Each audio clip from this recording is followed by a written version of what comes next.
Welcome to After Wine School, the podcast that demystifies wine and makes it approachable for everyone. Join Keith Wallace and Alana Zerbe, two of the nation's leading wine experts, as they uncork everything you need to know about wine, from picking the right bottle to mastering unforgettable food and wine pairings. This isn't about stuffy lectures or confusing jargon. It's about enjoying wine the way it's meant to be. So grab a glass and let's dive in. Don't forget to subscribe to After Wine School today.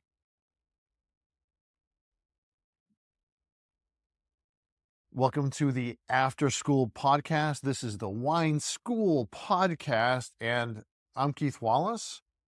This is Alana Zerbe, and we're going to be talking about the wines of France today. That's exactly right, Keith. But before we do, we'd like to thank our sponsor, the National Wine School, and we also want to put a disclaimer right away to say that anything we say in this podcast does not represent the views or opinions of the National Wine School. They are solely our own. Yeah. They really are. So I just, anarchy. That's right. It's with France. It does. Yes, it does. Also beheading, also monarchy, also elitism. Wow. Yeah. So why are we talking about France today? Today, I am teaching a class called Classic France. And so behind you are some of the wines that we'll be trying in today's class. And basically, we do a nice little tour around the hexagon, as they call it. Yeah, and I like it because it is actually some of the just your good standards of what French wine is. Mm-hmm. So yeah, you are doing first off,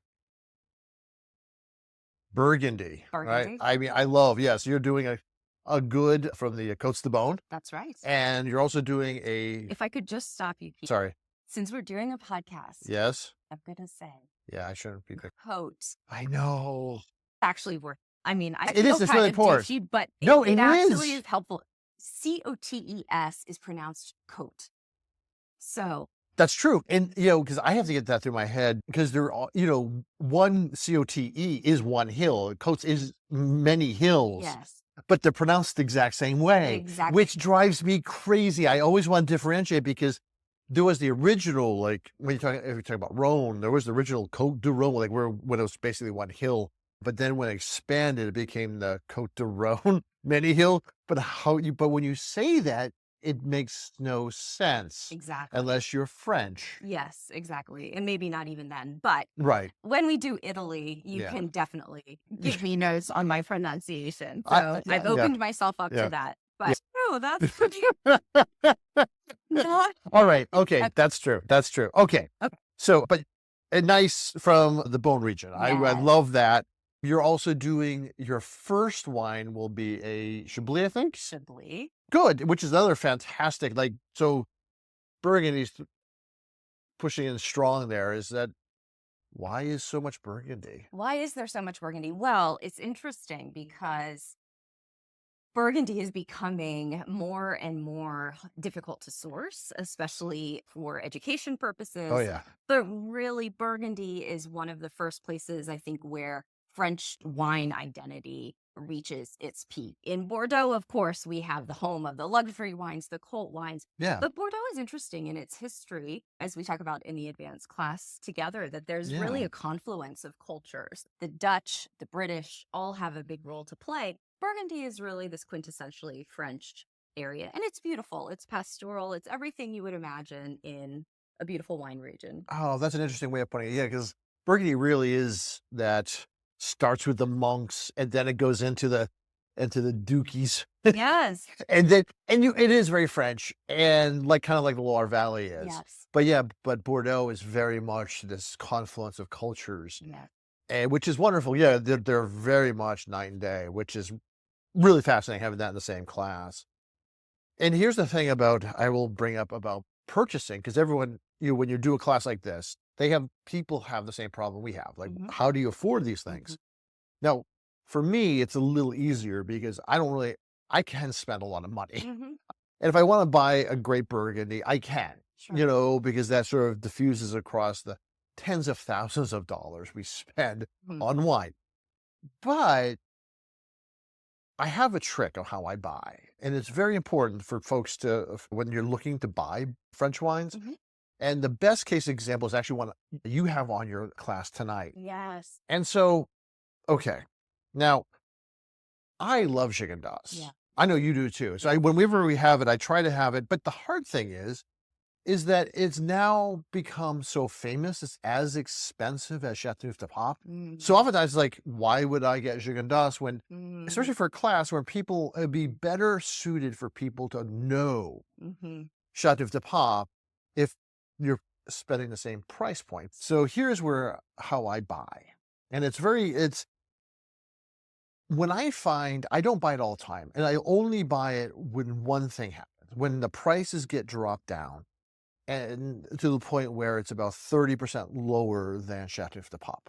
Oh, okay. Yeah, and so that's what I'll buy, because Chicken Dust wants to have it is an elite wine region, and they do push their own prices up to where Chateauneuf de Pape is, because that is their vision of their wine region. Even they're very close together, by the way. They're very, very close.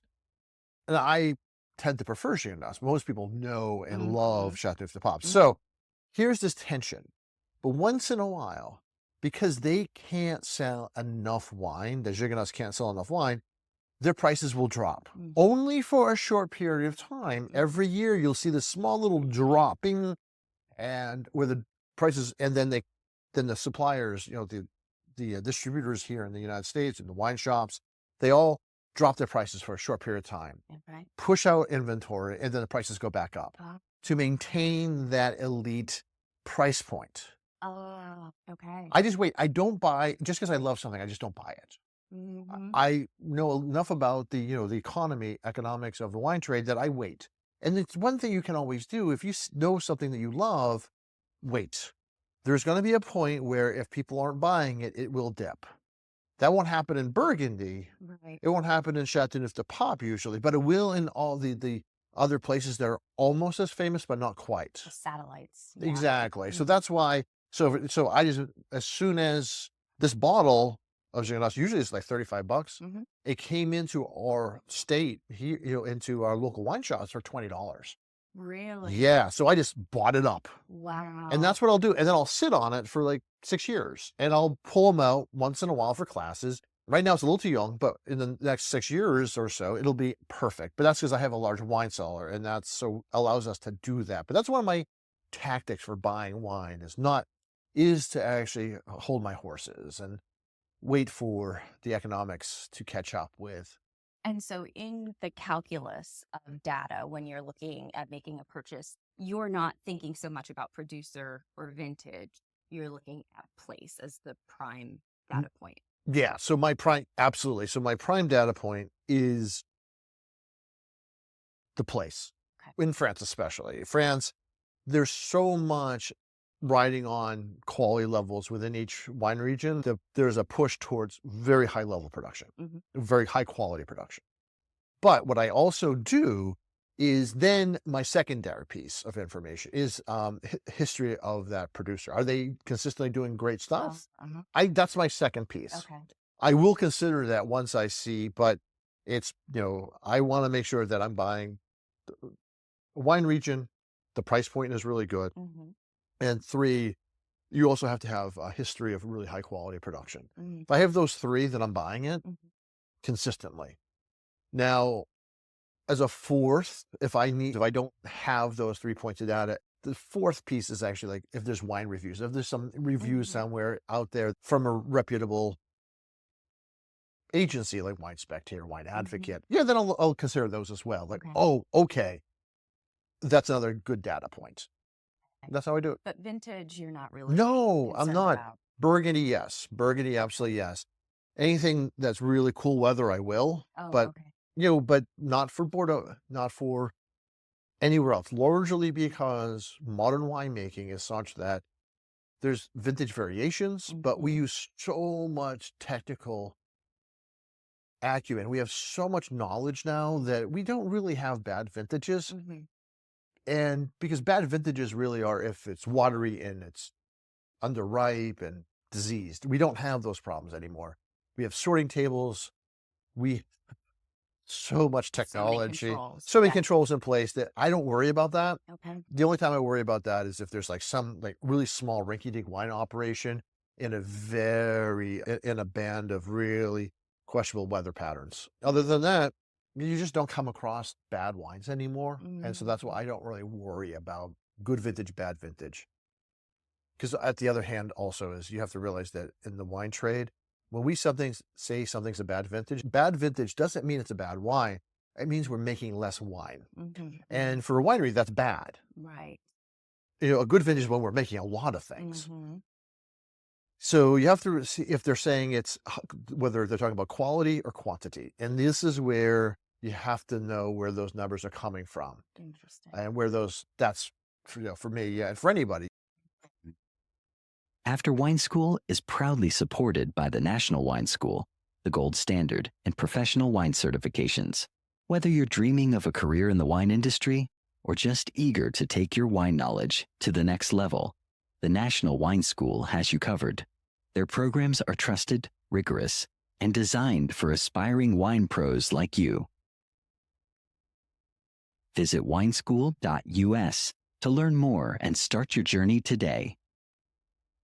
Okay. I do have another question for you. A couple of the wines that we have today are Yeah. biodynamic. Oh, yes. Le bio. Yes. It's hard to say that with a straight face. Libio. Actually, I'm sorry. That is organic. Yeah. Biodynamic is biodynamic. That's right. That's Uh, right. Does that come into your calculus at all?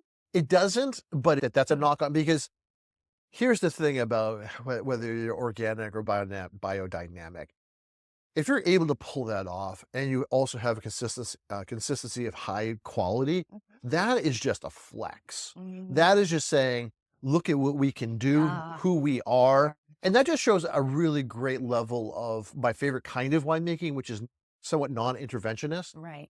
where you're skilled enough where you're not having to manipulate. Yeah. Or that's really good for me, but that's a secondary. But when I see that, I will look at that. I'm like, oh, cool. Well, I was excited because today the Southern Rhone White Yes. that I'll be showing, which don't sleep. We're talking about Chateauneuf de Pape, and everybody assumes red wine, but Yeah. do not forget about the white wines of the area. They are outstanding. One of the bottles I'm showing tonight is from Domaine Monterius in Baccarat, which yeah. I have beautiful memories of. And I Yes. think the thing that strikes you when people are organic, sustainable, biodynamic, they have such a close relationship with the land. Yes. And you can really feel it if you're there. And that's what excites me a lot about wine. Oh, yeah. And you're right about that because it is really a focus of being a closed loop. And being a closed loop also means you, as a person, you're paying a lot of attention.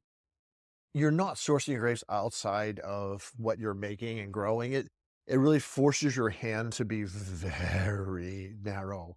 And sometimes being narrow is not being narrow-minded. Being very narrow means you really are having a consideration of every single input and output. And that's really hard. That means there are no shortcuts at all. And that just makes you better at it. That's what I like about it. It does force you to be exceptionally good. Yes. Yes. So if you were going, I feel like I'm quizzing you today. I actually very rarely get this opportunity to just have you answer a bunch of questions for me. If you had the whim right now to buy a top shelf wine, what region in France would you pick? Where would you go if you were going to buy something that, breaks the bank a little bit? Is it my money or someone else's money? That's it. Both. Yes. Look, if it's not my money, then I am, then La Tâche, Gevrey Chambertin, that's really where Sure. That's not my money. And I don't have to pay attention to any kind of quality or value because I just really want to try that. And let me say, La Tâche is a famous monopole owned by Romani Conti, sits next to the famous Romani Conti vineyard. So that is, that is a unicorn wine if ever there was one. Yes. And that is what I really would love. And the hard thing is that all the other wines I've had. So, honestly, I would really want to try some older Petrus. If it was my money, it would be Petrus. Yeah.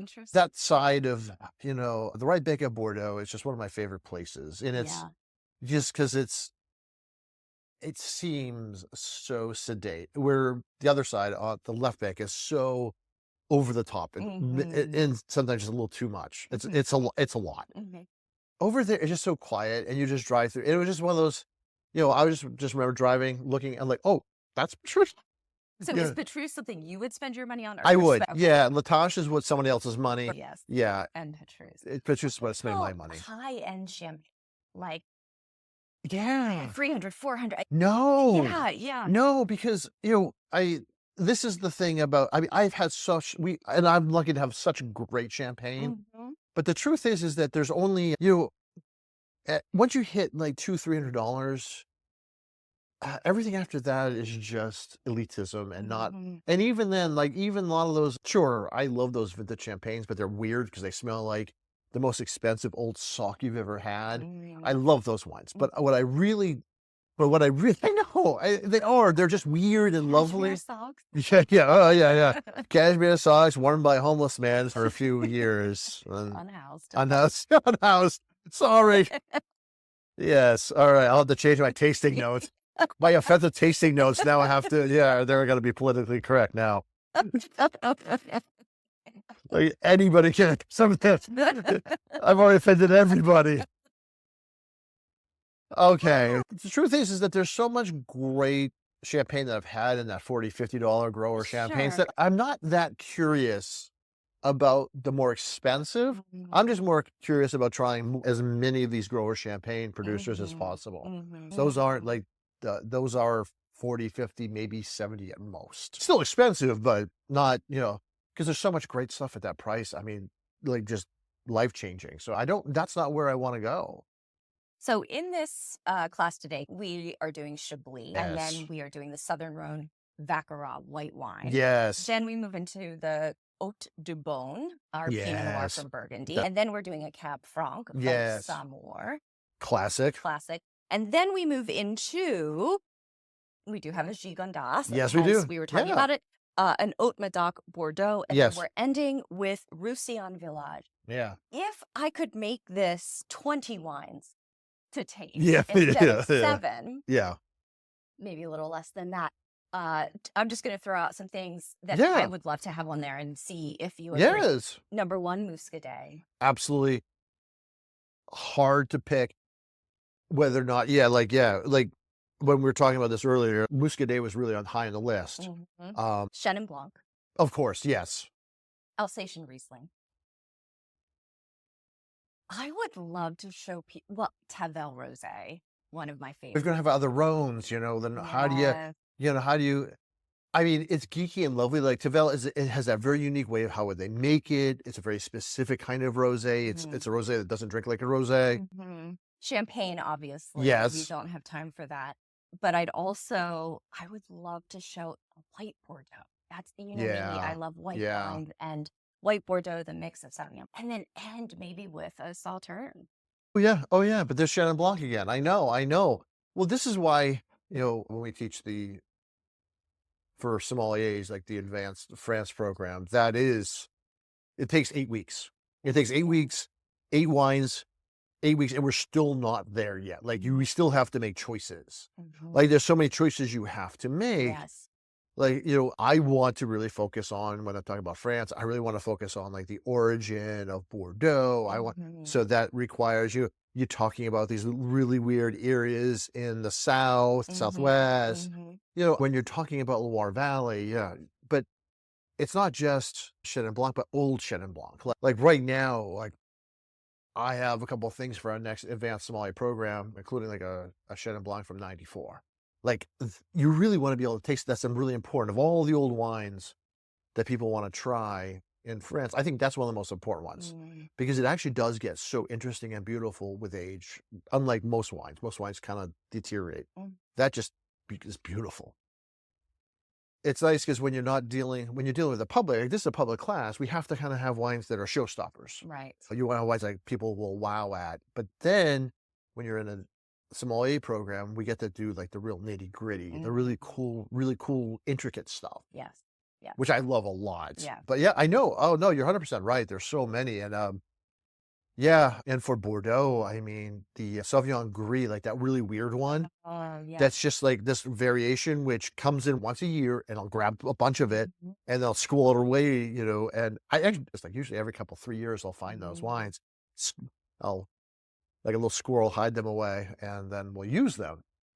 So like that too, I'm like, I wanna show that, but yeah, oh, and yeah, but definitely Semillon, like the Right. classic Semillon, Yeah. have to show that. Yes. Yeah. Yeah, Yeah. it's hard to bring it down to 7 wines, and yeah, and I like this list because it goes from, like, high acid, beautiful to really rich, voluptuous white wines are the same, and then going in then building, and then building out into bigger and bigger structurally wines until you get the end, a wine that people don't really know, Mhm. Roussillon, which I think, please, you Yeah. more people need that in Yes. their life, and then, yeah, finish it off with, like, just boom.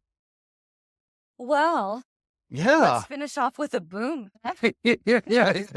I know, I gotta fly because I gotta go outside right now and check everyone in for your That's class. exactly right. This is After School Yeah. the Wine podcast. It is something yeah. Thank you so much, folks. We hope you enjoyed this. If you have any suggestions, additions, let us know. Hit us up in the comments, and we'll see you next time. Cheers. Thanks for spending time with us on After Wine School. If you enjoyed today's episode, hit subscribe so you never miss out on more wine wisdom, tips, and laughs. Until next time, raise your glass, savor the moment, and cheers to you.